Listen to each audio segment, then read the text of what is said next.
I'm originally from Syracuse, New York, and I moved to Louisville back in 2007. And I was an assistant at Cochran Elementary downtown.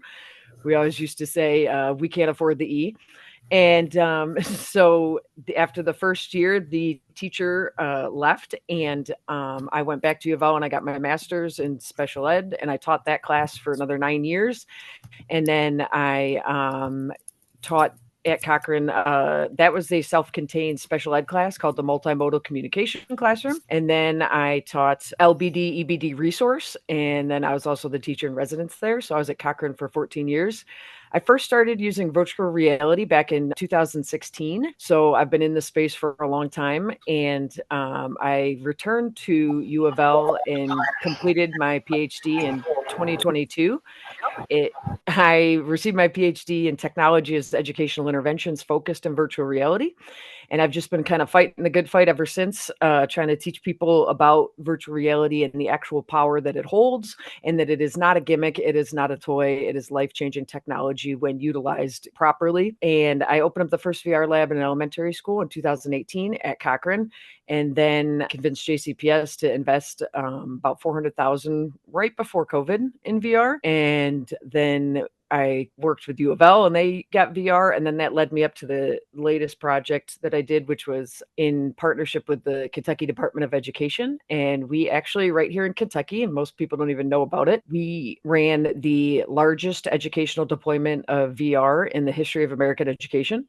We deployed 2,450 headsets across 33 counties of Kentucky. And yes, two of those were JCPS. You might not know it, but JCPS was given 140 headsets. So I love this quote because it actually is so unbelievably true that VR is not a brain trick.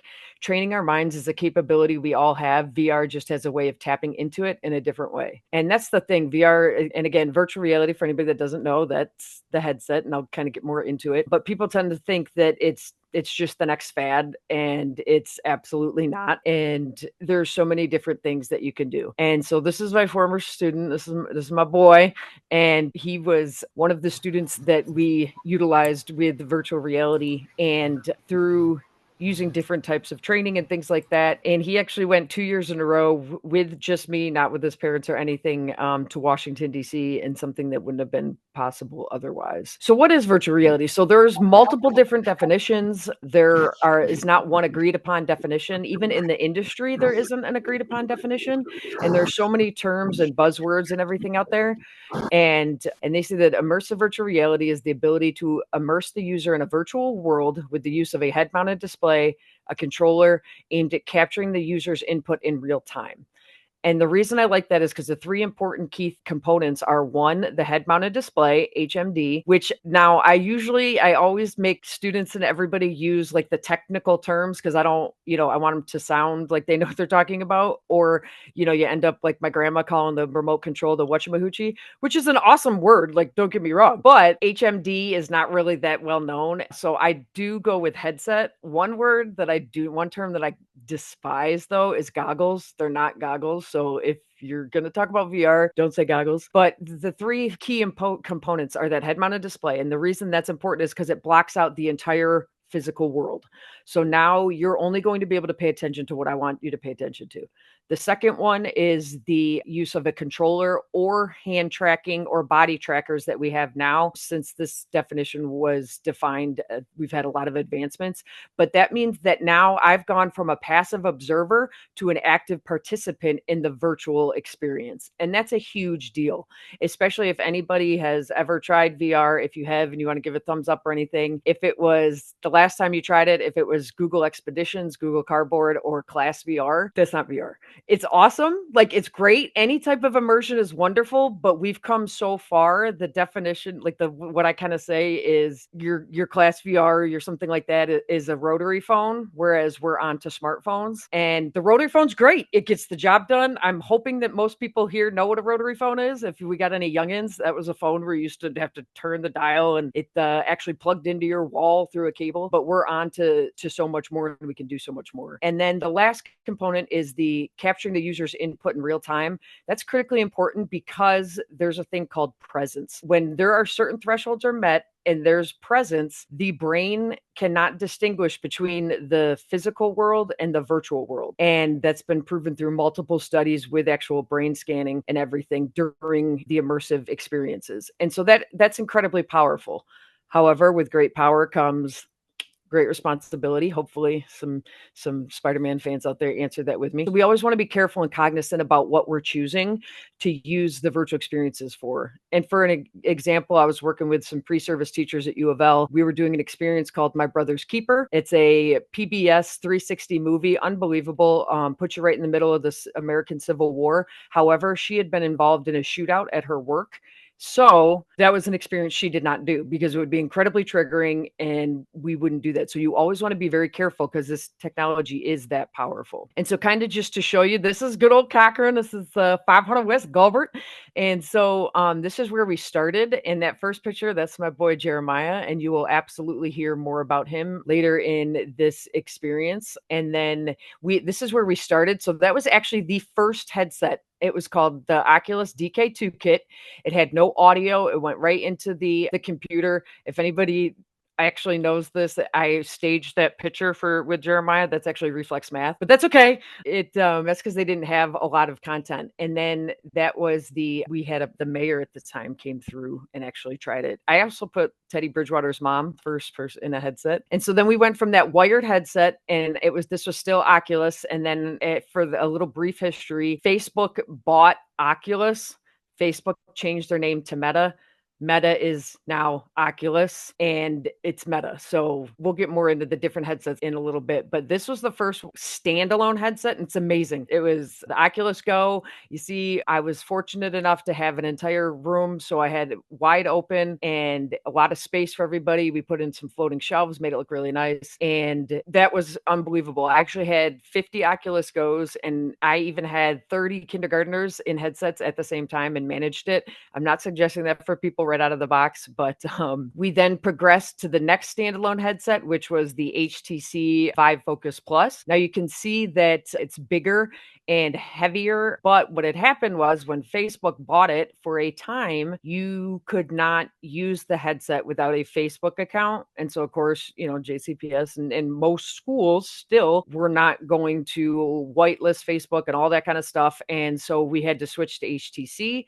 So there's three major companies of headsets in America right now, and that's Meta, which if anybody knows, that's the Quest is the big headset that most people know. There's Pico, and then there's HTC, the least expensive headset, and it's a phenomenal headset, but you have to deal with Meta. Pico is a little bit more expensive, but you don't have to deal with Meta. HTC is awesome, but they're super expensive, so they're kind of hard to keep up with now. But you can also see we had stools, and so that students could rotate 360 degrees, be fully immersed in the experience. And then that on the right, the third picture is a wired headset. That was the Vive Pro I, and that's still to this day, my favorite headset. But it's a wired headset, so it was it took a lot more work to use. And so then some of the things that we did and why I loved the technology so much was that we got students involved. And so it wasn't just me, with the technology, me talking, sit and get, like you guys are all having to listen to me just yabber on right now. And so the students actually wanted to create something. So they created an anti-bullying video. And what we did was I had a 360 camera and the students would bully the camera. And so when you were in the experience, you were the one getting bullied. And what was incredibly fascinating was they came up with different ideas. And so you can see from this shot that everybody else in the room has their back turned to you, including the teacher. And actually I was being the bully at that point. And that was something I had learned too. Like, I know, I get it. We're all human. We've made mistakes, but some of the things that adult teachers had said to these students was pretty heartbreaking. One student And I had to say it to the camera. I mean, it was Oscar-worthy performance, but I had to be angry and be like, I don't care that you live in your car. I gave you a pencil and a notebook. You could have completed your homework. And it was just like, oh. And so sometimes even just our body and how we approach students, because like kind of up and over. And so it's very, intimidating and can be triggering. And it really kind of caused me to look at how I say things. And so it's like you turn and you look to your peers or you look to adults for help and they have their back turned to you. And then later on in the video, they are looking at you, but it's the whole bystander effect. They don't say anything. They don't help you. You're just alone. And so when I would ask the kids, like, well, why are you saying these things? They're like, well, these are things people have said to me. And it was just like, oh.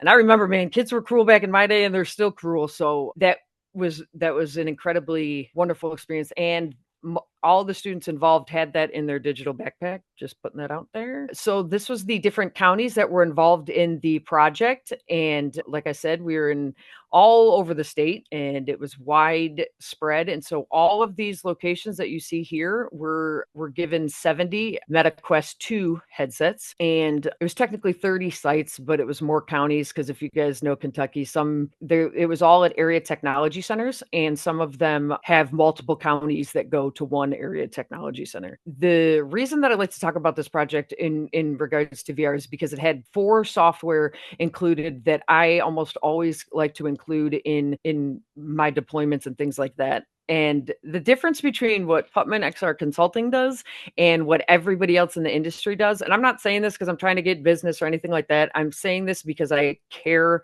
about this technology and I want it to be adopted. But the industry thinks that VR in the general public and especially in education is way further along in their journey. And so of all the educators in here, I would say 20% have legitimately actually tried it. And that might be even high. And that's because the analogy that I like to give is we have a bunch of amazing educators, unbelievable, hardworking. We've taken a beating since COVID, everything. And we finally understand how to use our overhead projector.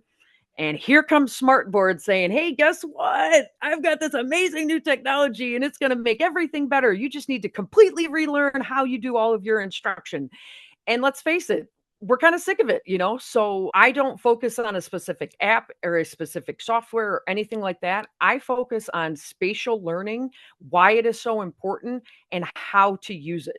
Because I want to maintain that the educator is still the one who has the power and the creativity and the control, and they're using it as a tool in their toolkit. VR doesn't replace anything. It does not replace you. It does not replace your lessons. It doesn't replace your magic. But unless you know how to use it, you can't utilize it to help increase engagement and everything else. It's kind of like project-based learning. Like PBL is just good instruction. Like it's just quality lessons and stuff. So it's the same thing. You need to know how to use it. Also, if you notice, I use the term educator. The industry doesn't like to focus on anybody but decision makers, because that's where the money comes from, and classroom teachers. Like, that's great. But if you've ever been in school, you know that it's not just classroom teachers that make it work. And nobody else ever includes the rest of the school community, whereas I do. And everybody was educators. And so I include your front office staff. They're typically the first people and the last people to see our students. And they can have some time in their schedule and have some ability to work with our students in ways that we can't as being in the classroom. Also, our assistants. They typically spend more time with the kids than even the classroom teacher. And let's face it, if there's a problem kid, who do they usually give them to? The assistant. I had 2 of the most amazing women ever in my life, who I consider dear friends, and they weren't assistants. They were teachers. We had 3 teachers in my classroom, and I couldn't have done a single day of my job without them. So I teach everybody how to use the technology, and that's what we need to do. We focus for again, it doesn't matter what grade. VR can work for anything. People always ask me, what can you use VR for? That's the wrong question. You can use it for anything. The better question is, what are you doing? And I'll tell you how VR can fit into it and teach you how to understand where VR fits in. For this project, we focused on career tech ed, which, excuse me, Thank you. As a former elementary special ed teacher, I had no idea even about area technology centers or the amazing work that's being done in CTE. Um, but it was a wonderful, eye-opening experience, and I got to learn a lot more about it. And so CTE tends to be kind of the low-hanging fruit for VR because there's so many things that we can do with VR that work fantastically with CTE: welding, carpentry, masonry, all those things. Um, and so if you don't know, the benefits of career tech ed are unbelievable. And so I also like to include this picture. This one's very important to me because it's got my two babies. That's Wendy and Jesse. B, it shows the lab. But C, the reason that this picture is in here is because when I first started, there was no management software. So I had 50 of those headsets that I mentioned. I used to load up my husband, which he didn't make the picture. Anybody that knows Jim, he didn't. The dogs are way more important. But I used to load up Jim and Wendy and Jesse on Sundays, and we would actually go down to 500 West Gulbert, and I would spend my Sunday updating every headset, having to put each one on, deploying apps, all of those kind of things. That's just not logical. That's not possible. Nobody else is going to do that. I was crazy. I knew I had a long-term goal, so I was willing to do it. So we have software now that makes it so that you guys are so spoiled, but in the best way, that you don't have to do that. And also, it's nice because it shows the stools and everything. But yeah, I just love to get to look at Wendy and Jesse. So Manage XR is the reason that you don't have to do that. So I guess you can compare it to, I think it's called Go Guardian. Is that I think the one for the Chromebooks and stuff? It's kind of basically like the VR version of that. So with Manage XR, you can manage your entire fleet of headsets. You never have to put a headset on to manage it. You can, be sitting on your couch and like be like, oh, you know what? I want to do this tomorrow. And you can hop on Manage, set whatever you want for the headsets, have them ready for when you walk in the next day. You can completely lock it down. So I always say the students can't get to anything they're not supposed to unless one, they've got some like NSA level hacking. And if they do, like that's a new career field and I reward effort. I'm kind of like, good on you, like good for you. Or an adult made a mistake. So no, they can't get to content they're not supposed to. Like, and I love educators. I love us. Don't get me wrong. And I love analogies too. But I feel like and I guarantee you somebody's going to pop in your head when I say this. Like there's a person and I know who it is for me, but I feel like I could stand up at like a staff meeting and be like, hey guys, I've got this amazing pill I created. All you have to do is swallow it every morning and the kids are going to comprehend everything you teach them and they're going to follow all your instructions.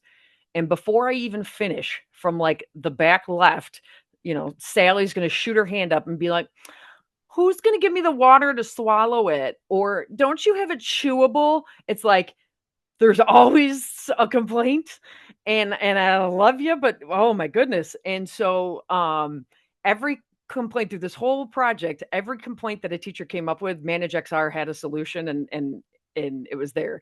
Like, they're like, well, they're just going to connect to their own Wi-Fi and their own hotspot and get on things they're not supposed to. Okay, well then turn off access to the Wi-Fi. Oh, and it was like this, like, okay, this. And so it's an incredibly robust platform that is pretty much thought of everything. So also, if you are in JCPS, you no longer can purchase a VR headset that does not have Manage XR on it. So that is a new policy, and that is because, and I love a JCPS, Kathleen, but their software approval process is ridiculous. So they want to be able, and this is fine, but they want to be able to control what content you have access to, and they can do that through Manage XR. So every headset in JCPS has to have Manage XR. The main content software that we use for this project are three that I absolutely love. And I'll kind of talk to you about those real quick. And so the first one is Engage. The reason I love Engage is because it's props to Jack Bosley. He called it the Swiss Army knife of VR, and it really is. It can do any and everything. It's content creation. It's collaboration. It's everything. I actually created my entire dissertation experience, which was a 25-minute experience reliving the life of Representative John Lewis inside Engage. And I have no programming or coding knowledge. And it started with him preaching to his chickens on his farm in Troy. And it went all the way up to the march on the Edmund Pettus Bridge. It had cops on horseback, smoke bombs, everything. And I did that all in Engage. And they've come so far, and they've done so much amazing work that now they have an AI assistant in there. So it would have been, again, so much easier. I could have just said, hey, Athena, bring in the Edmund Pettus Bridge. They also have an amazing education package now where you get the AI creator, you get the biology lab, you get, these space experiences. So it's got content already in there. It's just amazing. But it does take a little bit more knowledge of spatial learning in general. So it might not be the answer for everybody. So the other thing, the other software that we use that doesn't take nearly as much knowledge or preparation was CareerView XR. Okay, I'm making sure I didn't put either side. So CareerView is also any software or anything that I recommend is because I vetted it and I believe in it. The only guiding principle of Putman XR Consulting is what's best for students. And I align myself with companies that feel the same way. I mean, if I was just in this for the money, trust me, I would have sold out and gone and worked for Meta years ago. And I'd be sitting pretty, and that's not what I want. I want to pay my bills, yes, and I want to spoil my three-legged beagle Peggy and get my mom a Corvette because she deserves it. But otherwise, I just want to help people, and this technology does that. But CareerView is an amazing company, and they are out of North Dakota, and they're up to over, I think, 100 different experiences, and those are job shadowing experiences. And so they're 360-degree field trips, and so you can actually go and experience all of these different types of jobs, from getting out of the transportation method when you first arrive to leaving in the evening.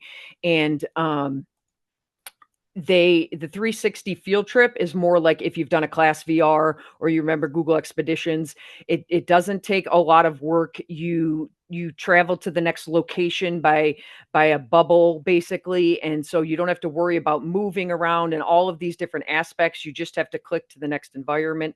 But what's great about CareerView is that it shows you the whole career, and it has interviews with employees and things like that. And one that I always think about is the auto mechanic. He was like, I said, I don't need Excel. I just want to fix cars. And he's like, every morning when I come in, I have to get on my computer. I have to get onto Excel. I have to track parts. I have to do everything. So when kids say, when am I ever going to need this? Now here's examples from people in the actual field saying, yeah, you're going to actually need this. Because let's face it, they're not going to believe us. Just like I never believed my mom. And then the third one was XReps. And this is one that I am super excited about because it was designed by a classroom educator for classroom educators, and that would be me.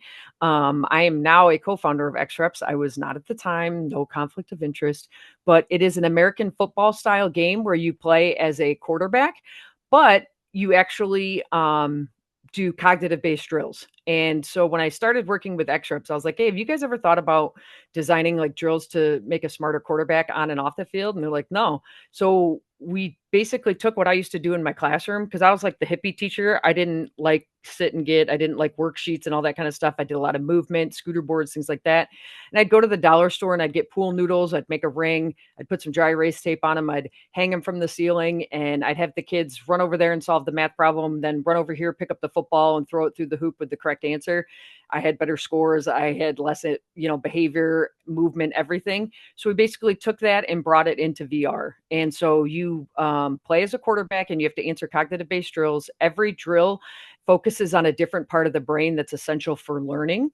So they all have a purpose. And it also targets spatial awareness, which is another skill that no other company out there is targeting. And it's something that we all have and we need, but nobody ever actually teaches it.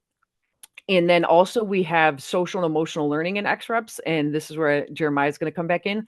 And this is very important to me. And I thank you for indulging me to tell this story.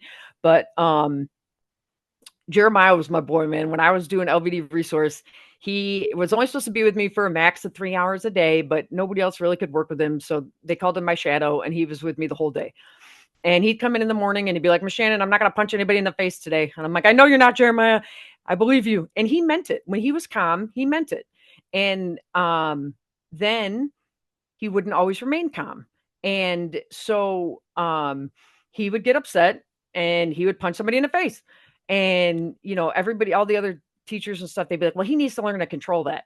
And I'd be like, okay, well, do you tell somebody with diabetes to make more insulin or less insulin? And they're like, well, no, of course not. And I'm like, it's the same thing. But because it's the brain, people don't want to believe it. They think you should just be able to control it. Like, because it's the brain, people don't care.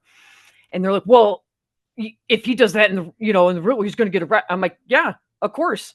Explaining a behavior does not excuse it, but it doesn't take away any of the consequences. But if we know why he's doing what he's doing and he knows, maybe we can help teach him the skills and everything to address that and be proactive as opposed to reactive. And, the thing we had at the time was, like point sheets and social stories. I'm not trying to knock social stories, but Jeremiah reading a book with me, showing him not punching somebody in the face, absolutely was not going to do it. I'm right now, I would not flick any of you people off, but if you cut me off in traffic, it might be double kickstands.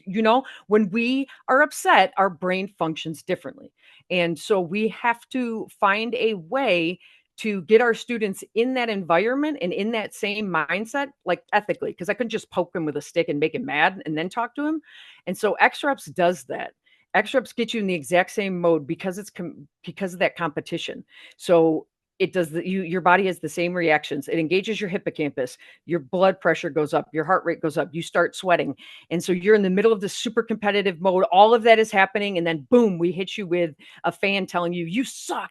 And you have to make the correct decision. So now we're actually to train students in the moment when their brain is acting how it is acting, where we need to specifically target them. And so it's incredibly different than anything else. And the reason, again, that that's so important is because, man, we worked so hard. Jeremiah's mom was unbelievable. And he graduated. He had a job. He had a girlfriend, was going to dinner one night, and he was going to start college in January. Some 17-year-old kid said something he didn't like. And he responded. And that kid took out a gun, shot him in the chest, and killed him. And at 18 years old, we lost Jeremiah. And so I'm not saying like X-Reps could have saved him or any of that kind of stuff. However, we're not doing a good enough job. And this is real life consequences. And so now X-Reps can actually help to change students' lives. And I'm not trying to oversell it or sound too dramatic, but that's why this is so important to me. And that's the power of this technology. Also, we haven't officially launched it, but his mom and I have started the Jeremiah Hurt Foundation. It's a nonprofit, and the single goal of bringing VR and technology to people who otherwise would not have the opportunity. So be on the lookout for that. And thank you for letting me tell his story and say his name, because I say his name every day, and that way he's never forgotten. So I can tell his mom that we talked about Jeremiah today and how wonderful he was. And so the biggest thing with VR, and I'm going to try to wrap this up because I know we got to have time for questions and stuff, is the support. And that's why what Putman Consulting does is so different. So unlike everybody else that they, do an onboarding and they're like, okay, good, here, you're done, you know everything. And then 3 weeks later, when you actually get the headset out of the box, because now you finally have time, you're like, what the heck? And you forgot everything. And let's face it, you're not going to look at the 18 PDFs that they sent you. And even though, because I have them too, even though we have videos and screen shares of exactly what you are supposed to do, you're not going to watch them. I know it. Most people just don't have time and everything's too busy. So Putman Consulting meet you where you are. And I sell a bank of hours. So I meet with teachers and educators on their planning for 20 minutes. I'll have teachers or educators call me in the middle of a lesson. They're like, it's not working. And I'm like, do you do this? Like, yes. Do you do this? No. Oh, thank you. So because I wasn't a classroom teacher, I get it. I guarantee that you understand the tech, because the last thing I want is to come in to, 2 months later and it's just sitting on the shelf and it's never been used. So that's why I teach the technology, not a specific app. And then one of the ways you can do that, which I think would be incredibly exciting, is I'm sure so many people just Google VR and things like this or Class VR come up. And again, not knocking any type of immersion, but that right there is the rotary phone. And so I have product bundles that I do, and that means that I actually talk to you. I design a program specifically based on your needs, your budget. I never suggest anything you won't need. So if you come to me, for your MSD classroom and in special ed, I'm not going to sell you a welding simulation just because, like, not at all. Also, I have a new thing that I'm doing where you can basically rent an expert. And so you can rent me and my team, and basically you can pick the topic, everything. We do everything. We bring the technology, we do the experience. You get to see how we use it with the kids, how everything's done, and then we leave. So it's a much more cost-effective way to try the technology and see it with your students without having to commit to buying headsets.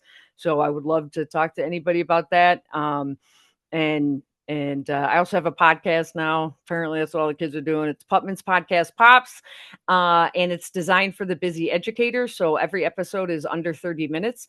So it's not going to be a true crime 8-episode one that you have to spend a lot of time on. You can listen to it, get hard-hitting, great information. I hardly do any talking. I know that's shocking to believe, but it's all about the guests and what they're talking about, and it's a great intro into the technology. And it's not all just VR. And that's the whole thing that I do, is meeting educators where they are. And again, I would never suggest that you have to have a whole class set of headsets. Like, that's the other thing. Even though Expeditions was awesome, it set up this false narrative that all the students have to be on at one time. Putman's Podcast Pops, I just saw that pop up, sorry. And it doesn't have to be that way. I think a lot of the times that happened because it was seen as like not a babysitting tool, but if everybody's all on, then whatever. And I would say, I currently right now I would buy one VR headset over 20 Chromebooks every day of the week, just for where we are right now. And I just wanted to show you a little bit of that's the drill for XREP. So that's missing number, and you're given a prompt, and then you have to solve the problem and throw the ball through the hoop with the correct answer. But you've got there's a sack timer, there's objects coming at you. It's intense, and it's designed to be. And then also the last thing too, that I wanted to just show real quick was, I don't know why that picture is rotated. That's weird, but I'm all about access and accessibility, of course, obviously, as a special ed teacher. And so if you turn your head, and again, I don't know why I did that, but that right there is, that first picture is my friend's son, Nolan, and it's him and his brother playing VR. And so you can see it's his brother playing, and it's casted to the TV, and it's him watching. And that's all he was able to do because he has physical limitations. He couldn't really pronate or use his hands to squeeze a button, so he couldn't play anything. So that's obviously unacceptable to me. So we actually designed a game with him, not for him, but with him, because I can use my hands. So for me to design an experience would be disingenuous, and that happens a lot, especially in ed tech. And he's 10, so he wanted a first-person shooter, but we've taken the technology and integrated it into XREPs. And so we designed an experience that utilizes head tracking and voice recognition. So now he could play the game just like everybody else. And so instead of having to use controllers, he would within his game, he looks at the target and there's head tracking, and then he says fire or throw, and then it does the same thing. So he's able to play quarterback without having to use his arms. And what was exciting about it was, because he uses like an eye tracking device at school with his Chromebook, he was used to the head, and so he actually was better at the game than his brother. and it was the first time he's ever been better at a video game than his brother. And man, it pissed that brother off, which was hilarious. So he finally got to have that feeling of winning and something that was designed and meant for him. So it's just great because also too, like all the kids like love playing with it. So it wasn't this special adaptation that he had to have, and I love it. Don't get me wrong. I love Dynavoxes, all these things. They're so great, but when things are designed correctly, they can be accessible for everybody. And so that's what I've been fighting for in VR too. And VR for all means all. And so actually the student you see on the left, I'm currently working with her because you can see she has a different hairstyle. And one of the things that always bothered me was that my students of color would have a hard time using the headsets. It would hurt, it would mess up their hair. They wouldn't have the same experience. They couldn't use it because let's face it, these headsets are designed by white men for white men. And so they'd have to hold it to their head, which means they don't get to have the two hands. They don't get to have as much immersion, everything else. And that to me is unacceptable. So I originally started this project with girls at Grace James STEM Academy during COVID. I hand delivered headsets to their house and they designed different head strap systems. Cause again, I don't have that problem with my hair, so it would be disingenuous. And so they designed new methods, which was really neat. And then I've picked it back up now because I want to bring it back like to the market because it really does mean for all. I don't care how much the current climate doesn't like DEI. I don't care about any of that. So this is, I'm going to wrap it up now. I know I threw a ton of information at you, but if you take one thing home with you, I hope it's just an open mind and a willingness to try and explore new things. There's some of my information. And the last story, I promise this last one I'm going to leave you with, is the reason that I teach you about the technology is because there doesn't have to be an app for that.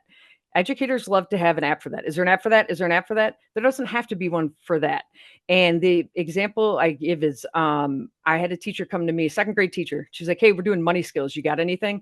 It was the Oculus Goes. There was no Let's Teach Money VR app. But guess what? There was a fishing game called Bait. And every time you caught a fish, you earned stars and money. And I was like, yeah, come on. And this was a class. Now, granted, her behavior management wasn't the best, but this was a tough class, a class that I wouldn't have just generally signed up for. And so they came in, they got to play for 20 minutes. And every time they caught a fish, they had to write down the weight, the name, how many coins they earned, and how many stars. Then we took a break and we had an actual conversation. We talked about the content. We got to higher order thinking that as amazing of a teacher as I was, I would have never planned for some of the stuff that happened. So I would say you caught this fish that was 10 pounds and it earned you 50 coins. How heavy do you think it would need to be to get you 100 coins? Talking about that. And then one girl said, well, when I wanted bigger fish, I went to the deeper water. And I'm like, why'd you go to the deeper water? And then we talked about how the deeper water is colder. Why? Because the sun doesn't reach it. And the bigger fish have more blubber. They can survive. It turned into an earth science lesson, which again, never would have predicted. But then after the amazing conversations that we had, the kids we talked about their money. And if you've ever been a gamer, married a gamer, know a gamer, in-game currency is just as important as out-of-game currency. So we talked about it. Do you want to spend your money now and get, the new fishing rod, or do you want to save and try to get something better?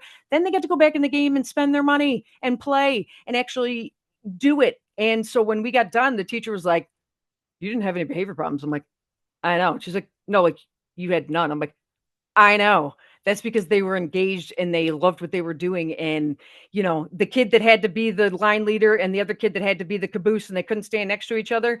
Granted, it wasn't kumbaya and they were best friends, but for that hour, we didn't have to worry about them fighting. It was so nice. And then it spread to all different areas of the school. You talk about cross-disciplinary. The art teacher did a project where kids designed their own fish. Then that year, the writing piece for the portfolio was a persuasive letter. That class actually ended up writing to the game company because in the game you could catch cans, like aluminum cans, but you didn't get anything. And they're like, well, that's not fair. You're cleaning up the environment. You should get something. I'm like, you're absolutely right. So their letters were to write to the game company to change that feature.